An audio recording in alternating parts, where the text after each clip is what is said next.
ఒకసారి ఈయన గురించి కూడా మాట్లాడదామండి. రాజకీయాలకు సంబంధం లేకపోయినా కానీ ఏబి వెంకటేశ్వరరావు గారు ఈయన్ని జగన్మోహన్ రెడ్డి గారు సీఎం అయిన వెంటనే గతంలో ఈయన ఇంటెలిజెన్స్ చీఫ్గా పనిచేశారు, తెలుగుదేశం పార్టీకి చంద్రబాబు నాయుడు గారికి అనుకూలంగా పనిచేశారు, పైగా ఈయన కమ్మకొలొస్తాడు కాబట్టి వెంటనే ఆయన పోస్టింగ్ తీసేశారండి.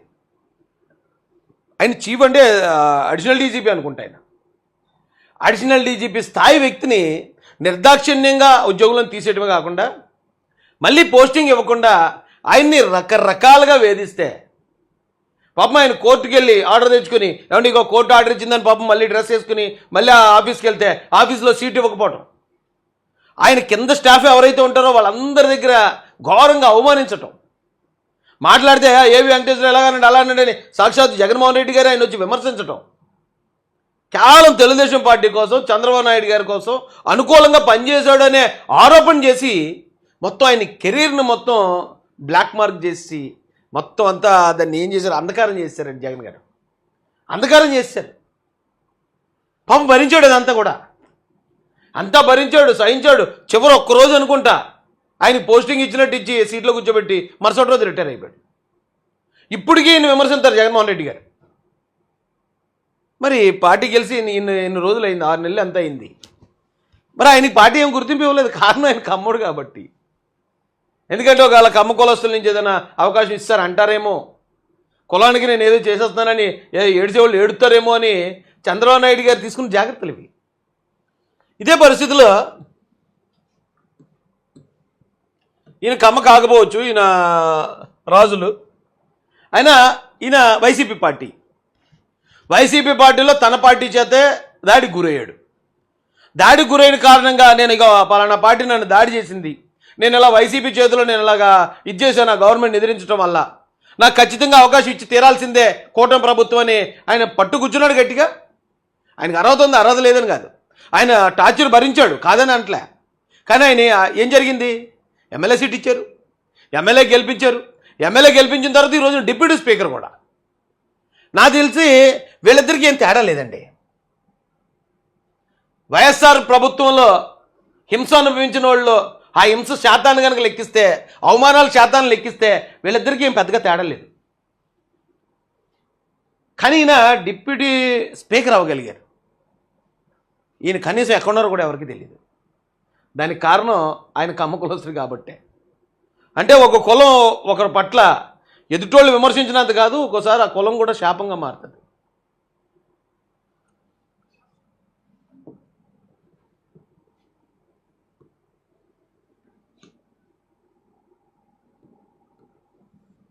బుచ్చి చౌదరి గారు ఈయన ఎంత మంచి లీడర్ అంటే, ఒక 1000 కోట్ల రూపాయలు లేదా ఒక 10,000 కోట్లు ఆస్తున్న వ్యక్తి వస్తే ఎలా మాట్లాడతాడు ఆయన.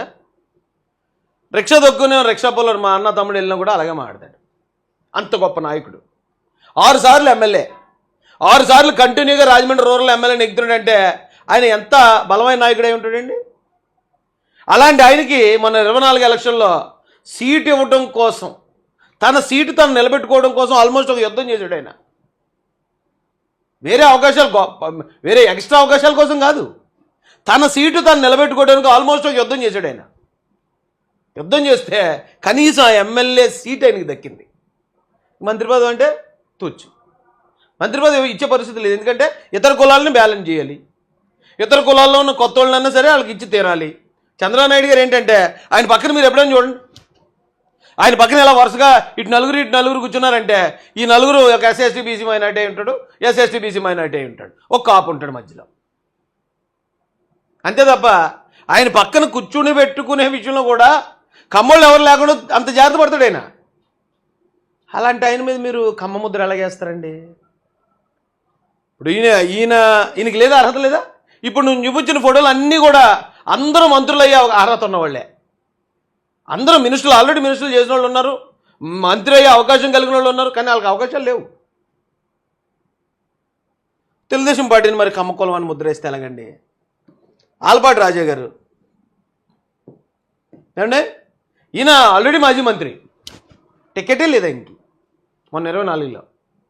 ఆయన ప్లేసు ఏదైతే ఉందో ఆ ప్లేసులో లేదు కూటమిలో పొత్తులో భాగంగా పలానా మనోహర్ గారికి ఇవ్వాల్సిందంటే సైలెంట్గా ఇచ్చేసాడు అయితే తప్పుకొని.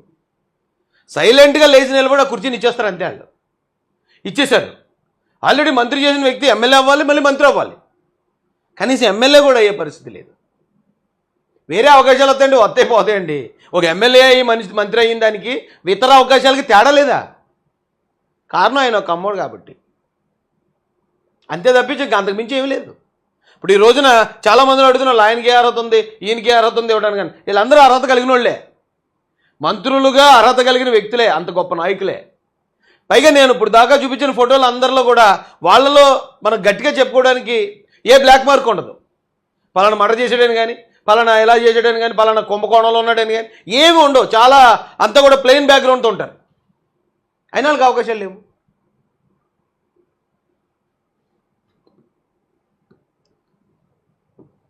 ఉమ్మగారు ఈయన పార్టీలో చాలా టాప్ లీడర్. పార్టీ కష్టకాలంలో కానీ, ఎదుటి అటాక్ చేయడంలో కానీ అన్ని విధాలా కూడా ధైర్య సాహసాలతో ఎదుర్కొనే వ్యక్తి. మాజీ మంత్రి, ఇరిగేషన్ శాఖ మంత్రి చేశాడు ఆయన. కనీసం ఆయనకి ఎమ్మెల్యే సీటు కూడా ఆయన సీటు కూడా ఆయనకి లేదు. ఇప్పటికీ ఇంకా ఏ అవకాశం రాలేదు ఆయనకి. అయినా కూడా ఎక్కడైనా ఏమైనా గొడవ చేయడం కానీ, రచ్చరు చేయడం కానీ, లేకపోతే పార్టీని విమర్శించడం కానీ ఎక్కడైనా ఏమైనా ఉన్నాయా? మరి ఎందుకు కనీసం ఎమ్మెల్యే కూడా కాలేపోయాడు ఆయన? ఎందుకు ఆయన ఎమ్మెల్యే సీట్ను కూడా వేరే వాళ్ళకి, ఆయన ఆ సీట్లోంచి లెగిసి ఇచ్చి వేరే వాళ్ళకి అవకాశం ఇచ్చి ఎందుకు ఆయన సైలెంట్గా కూర్చొని ఉన్నాడు? ఆలోచించాలండి. ఏదో ఒక కేవీ రావు గారు అని ఒక పారిశ్రామికవేత్తను చూపించి చంద్రబాబు నాయుడు గారు ఖమ్మంలో దోచిపెడేస్తున్నాడంటే, ప్రతిపాటి పుల్లారావు గారు ఆల్రెడీ మంత్రి చేసిన వ్యక్తి, 4 సార్లు ఎమ్మెల్యే, మరి ఇప్పుడు ఆయనకు మంత్రి ఇవ్వలేదు. మరి మంత్రి అవడానికి ఏంటి అర్హతలు అంటే? సీనియారిటీ కదా కావాల్సింది. ఆల్రెడీ మంత్రిగా చేసిన అనుభవం ఉన్న వాళ్ళకి మళ్ళీ మంత్రి ఇస్తే ఇంకా బాగా చేయగలుగుతారు. ఆయనకు ఆల్రెడీ అనుభవం ఉంది, ఇంకా కొత్త కొత్త సంస్కరణలు చేస్తారు. అదే కదా చూడాల్సింది. ప్రతిపాటి పుల్లారావు గారు ఆయన మీద ఎటువంటి బ్యాడ్ రిమార్కులు కానీ, లేకపోతే దురుసుగా వెళ్తారని కానీ అలాంటివి ఏమి ఉండవు. అంతా ప్లెయిన్ బ్యాక్గ్రౌండ్తోనే ఉంటారు. అన్ని అర్హతలు ఉంటాయి వాళ్ళ మంత్రులు అవ్వడానికి, కానీ అవకాశాలు ఉండవు. అవకాశాలు ఉండకపోవడానికి కారణం ఏంటి? వాళ్ళ కులమే. మనం ఒకవేళ కమ్మ కులస్తులు అందరికీ ఏదో తెలుగుదేశం పార్టీలో నీరాజనాలు పెట్టేస్తున్నారు, కిరీటాలు పెట్టేస్తున్నారు అనే ప్రచారం నమ్మకండి. ఒక రకంగా చెప్పాలంటే వాళ్ళు కూడా చాలా త్యాగాలు చేస్తున్నారు. ఇప్పుడు ఎన్ఆర్ఐలు ఉంటారండి, నాకు తెలిసిన చాలామంది. ఆ రోజున చంద్రబాబు నాయుడు గారు అరెస్ట్ అయినప్పుడు హైదరాబాద్లో పెట్టారు మీటింగ్, గ్రాట్యుయేట్ మీటింగ్. ఆ మీటింగ్ పెట్టిన వాళ్ళు చాలామంది కమ్మ కులస్తులు సాఫ్ట్వేర్ ఇంజనీర్లు ఉన్నారు. వాళ్ళు ఎవరో కనీసం వాళ్ళ ముఖాలు కూడా ఇప్పుడు ప్రజలకు తెలియవు. ఆ సమయంలో వాళ్ళు నిలబడ్డందుకు వాళ్ళ మీద కేసులు అవ్వచ్చు, అరెస్టులు అవ్వచ్చు, మళ్ళీ తిరిగి వాళ్ళు అమెరికా వెళ్ళలేకపోవచ్చు. అయినా కూడా ధైర్యం చేసి నిలబడి ఆ రోజున ఆ కార్యక్రమం నిజంగా ప్రజల్లో చాలా పెద్ద మార్పు తీసుకొచ్చింది. చంద్రబాబు నాయుడు గారు జైల్లో ఉన్నప్పుడు ఇంతమంది ప్రజలు హైదరాబాదులో ఎలాంటి మీటింగ్ పెట్టారు. కేటీఆర్, కేసీఆర్ కూడా ఆ మీటింగ్ను విమర్శించిన కారణంతో వాళ్ళు ఓడిపోవడం కూడా జరిగింది. వాళ్ళ ముఖాలు ఎవరికి తెలియదు. చాలామంది ఉంటారు కమ్మోళ్ళు అలాగా. మేము ఆ టైంకి పార్టీకి మేము చేయాల్సింది చేసామా, పార్టీకి గెలిచి ప్రజలకు మేలు చేస్తుందా లేదా, అంతే అక్కడ దాకా. మీకు తెలియని ఒక గొప్ప లక్షణం ఒకటి కమ్మ కులంలో నేను గమనించింది. ఓ 100 సంవత్సరాల క్రితం వీళ్ళు కూడా చాలా పేద కమ్యూనిటీ. ఇప్పుడున్న ఎస్ఎస్టీ, బీసీ, మైనార్టీలతో సమానమైన కమ్యూనిటీ. కానీ ఈ రోజున భారతదేశంలో టాప్ 4 అంటే 4th ప్లేస్లో ఉన్న రిచెస్ట్ కమ్యూనిటీగా మారింది. దీనికి కారణం ఈ రాజకీయమో లేకపోతే ఇంకోటో కాదు. ఏ వ్యాపారం చేసినా అంతే నిబద్ధతతో వాళ్ళు చేసుకుంటారు. లేదా ఈ రోజున త్వరగా ఈ ఐటీ సెక్టార్లో ఎవరు సెటిల్ అయ్యారంటే తొందరగా వాళ్ళే చదువుకున్నారు, అవకాశాలు అందిపుచ్చుకున్నారు, అమెరికాకు పోయారు. అమెరికాలో పోయిన వాళ్ళు ఆ ఉద్యోగస్తుడుగానే ఉండకుండా అక్కడ వ్యాపారాలు స్టార్ట్ చేసుకున్నారు. ఈరోజు భారతదేశంలో 1st ప్లేస్లో బ్రాహ్మిన్స్ ఉంటే, 2nd ప్లేస్లో వైశ్యాస్ ఉంటే, 3rd ప్లేస్లో జైన్స్ ఉంటే, 4th ప్లేస్లో కమ్మస్ ఉన్నారు. ఆ కమ్యూనిటీ అంత ఐకమత్యంతో వాళ్ళు డెవలప్ అవుతారు, పక్కవాడిని కూడా డెవలప్ చేస్తారు. నేను గమనించింది చెప్తున్నాను. లేకపోతే ఒక కమ్యూనిటీ అంత గొప్పగా డెవలప్ అయిపోవడానికి అవకాశాలు ఉండవండి. ఈ ఓన్లీ రాజకీయమే, లేకపోతే రాజకీయంలో అధికారులు ఉంటేనే డెవలప్ అయిపోతాయండి. మరి రెడ్లు ఎందుకు అవ్వలేదు? కమ్మోళ్ళ కన్నా ఇంకా ఎప్పటి నుంచో అధికారంలో ముఖ్యమంత్రులుగా ఉన్న కమ్యూనిటీ రెడ్డి కమ్యూనిటీ.